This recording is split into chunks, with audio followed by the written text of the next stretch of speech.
again, it's Alister McGrath at Oxford University, and this is the opening of a series of 6 talks, which I just talk about some aspects of the Christian faith. And again, I'm simply reflecting with you, hoping to stimulate your own thinking. I'm not preaching at you, I'm simply exploring ideas.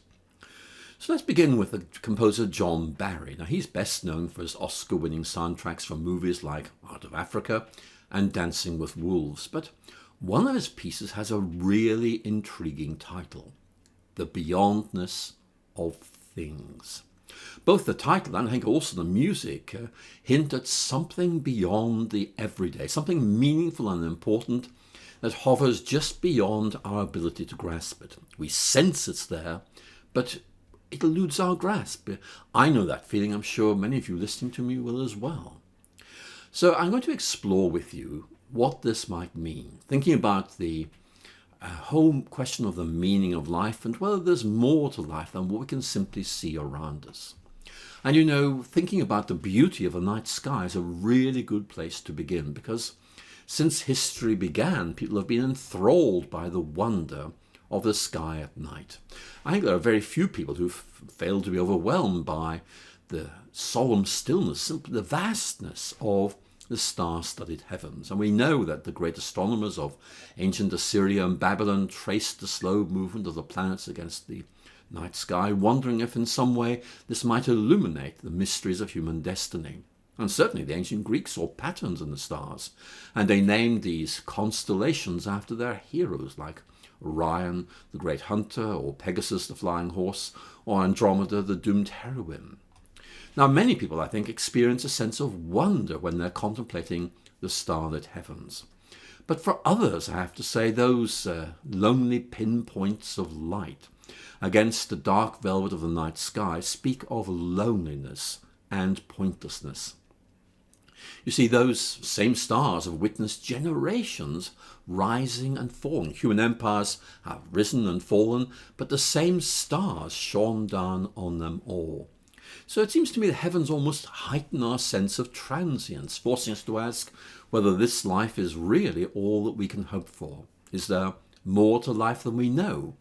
And can the silent witness of those distant stars help us to find it?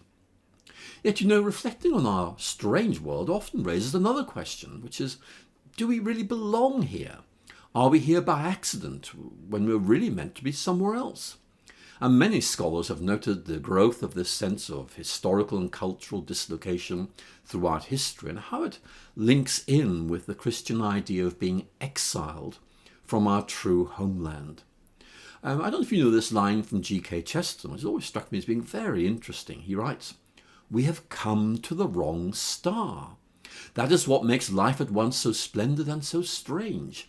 The true happiness is that we don't fit. We come from somewhere else. We've lost our way." And it seems to me we've ended up in a universe that seems to be indifferent to our presence. It doesn't care about us. And so the night sky can be a rather melancholy reminder of the vastness of the universe and the fact that we don't really seem to be very significant at all within it. But, you know, that might not be right. Maybe the stars point to something mysterious, to something beyond us, which basically is profoundly worth finding. Something seems to lie beyond the whispering orbs of the night. But what is it, and how do we find out about it? And you know, questions like this have intrigued people since the human race began to think. And you know, maybe these are just pointless questions. Maybe these are just the random reflections of people who can't cope with the sobering thought of their mortality and meaninglessness. But you see, there's another way of looking at these. Maybe we're meant to think such thoughts. Maybe the spectacle of the night sky is meant to trigger off this kind of reflection. Maybe it opens the door to a new way of seeing things and a new way of existence.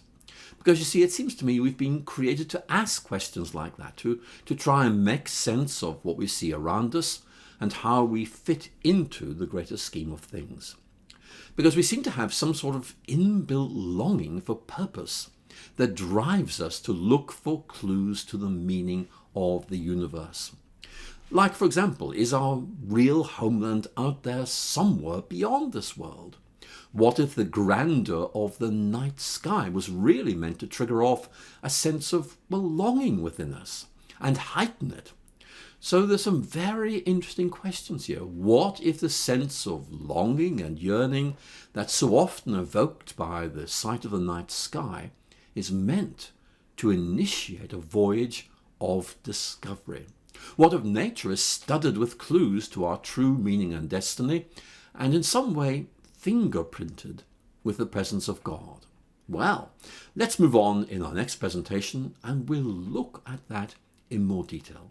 Thank you so much for listening.